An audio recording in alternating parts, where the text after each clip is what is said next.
పద్ధతి కాదు కదా. ఇది పూర్తిగా అన్యాయం. రేవంత్ రెడ్డి గారు పెట్టుతున్న అక్రమ కేసు ఇది.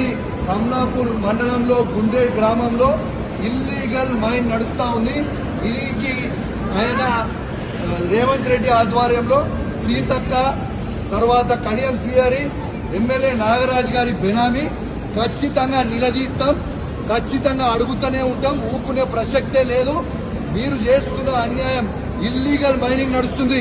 అక్కడ కేవలం 2.5 హెక్టర్స్ మాత్రమే ఉంటే ఇలా ఆడ ఇల్లీగల్ మైనింగ్ 20 ఎకరాలలో చేస్తా ఉన్నారు.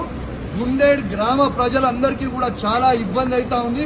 గుండేడ్ గ్రామ ప్రజలు మొత్తం కూడా ఇబ్బంది పడతా ఉన్నారని చెప్పి కూడా ఈ సందర్భంగా తెలియజేస్తా ఉన్నాను. ఆ ప్రజలు ఇలా హెల్మెట్లు పెట్టుకొని మరి చేసే పరిస్థితిగా ఉంది. ఇలా ప్రజలందరూ కూడా గమనించాలి. ఇలా రేవంత్ రెడ్డి గారు చేస్తున్న అక్రమ అరెస్టులు, అక్రమ కేసులకి నువ్వు రేవంత్ రెడ్డి గుర్తుపెట్టుకో. నువ్వు ఎన్ని కేసులు పెట్టినా, ఎన్ని బెదిరించినా భయపడేది లేదు. నీ సంగతి తప్పకుండా చెప్తాం. ఖచ్చితంగా ప్రజలలో చెప్తాం. ఖచ్చితంగా చెప్పే ప్రయత్నం చేస్తాం. జై తెలంగాణ, జై కేసీఆర్.